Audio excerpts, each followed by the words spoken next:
Star Wars 7x7 episode 1112. Today I'm overlooking Skywalker Ranch in Northern California, and I'm here to talk to you about the big announcement Lucasfilm made about Kylo Ren's new ship in The Last Jedi. Punch it, Chewie. Hey, Rebel Rouser. Welcome to Star Wars 7x7.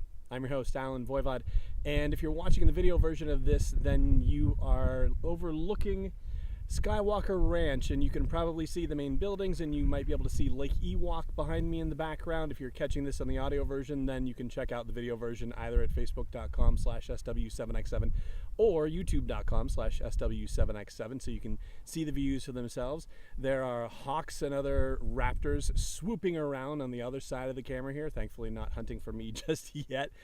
But I'm here to talk to you about the big announcement Lucasfilm made on the Star Wars show today. They revealed for the first time that Kylo Ren is getting a brand new ship in The Last Jedi. It is called the TIE Silencer, and the actual formal name for it is the Sinar Jameis TIE/VN Space Superiority Fighter. Wow, that's a mouthful. Now, here's the deal. So Sinar Fleet Systems, that used to be the company that made TIE fighters, and now because of the galactic crackdown on the First Order, Sinar Fleet Systems went into a joint venture with Jameis, and they created the initial TIE fighters, the TIE FO, the TIE/FO, and the TIE/SF. And those were pretty straightforward, like the initials for FO or First Order, right? And the SF one had to be for Special Forces.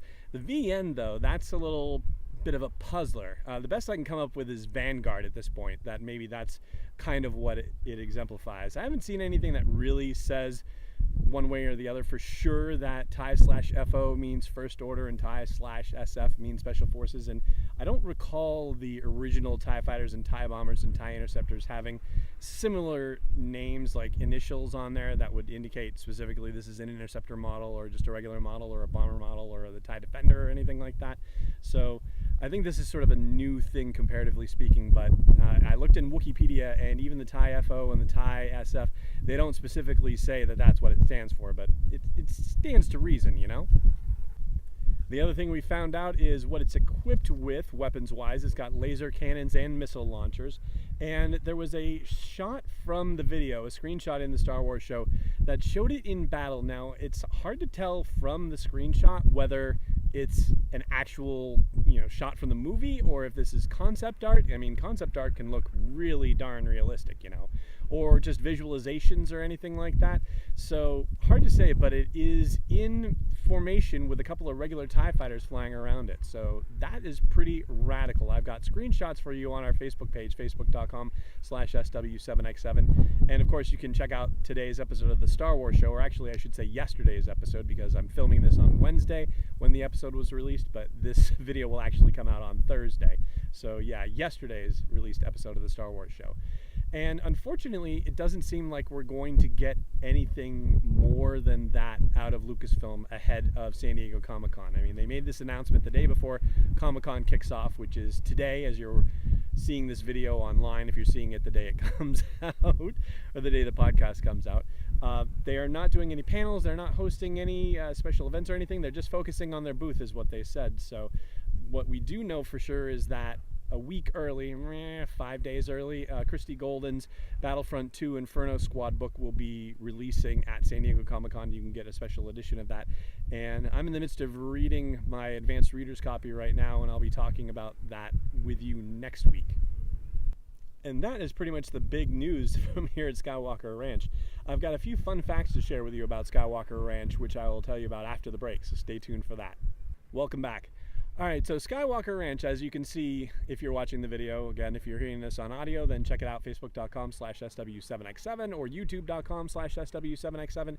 So it's in Lucas Valley here in Marin County, but that is not actually named for George Lucas. It's named for a guy named John Lucas. And that is Skywalker Ranch Road that you're seeing back here, but it's a private road. It's a no trespassing situation, and I guess it's not technically a road per se because it actually has an address. The ranch has an address of 5858 Lucas Valley Road, and so when you pull into there are gates there, and when the gates open up, then you're on Skywalker Ranch Road, which is, I guess, they're just their own internal road. I actually went down and took a photo by the front gate, And I can't tell you, like, I wasn't expecting a bunch of cars to be coming in and out, but a vineyard car, or vineyard truck, I should say, came in. So, you know, they have Skywalker Vineyards up here. So that happened. And 3 or 4 cars came out of there while I was there. And I swear I thought one of them was going to be a security car saying, "What are you doing out here?" But no, not at all. Actually, very highly trafficked, all things considered. So that is also Lake Ewok that you are seeing in the background, the big patch of water back there. The main house over there, where also the Skywalker Inn is. And what a radical thing it is to be here. I just have to say, if you've ever wanted to come here, if you've ever even considered it, then don't let your own stuff stop you. Like, whatever nonsense is in your head about I don't have the time, whatever, like this. I have to give a shout out to Brainstormer Lonnie, who really encourages me to think bigger. For those of you unfamiliar, that's my wife and business partner. She is the one who actually suggested, hey, you're going out to LA, why don't you consider staying a few extra days and going up to Northern California, since you've never been to Skywalker Ranch, you've never been to any of the Lucasfilm facilities. And I hadn't even considered the possibility. I was just thinking, go, do my work that I have to do in LA and get back. But, she gets me to think bigger. And that is something remarkable in this world. If you have somebody in this world who helps you think bigger about your life, your dreams, your possibilities, then by all means hang on to that person and do not let them go. So I just want to say thank you to Lonnie for giving me the courage and the and the push to do stuff like this. And I thank you for listening and for watching, depending on wherever in the world you may be consuming this podcast and however you might be doing it. Thanks so much. I'll talk to you again tomorrow.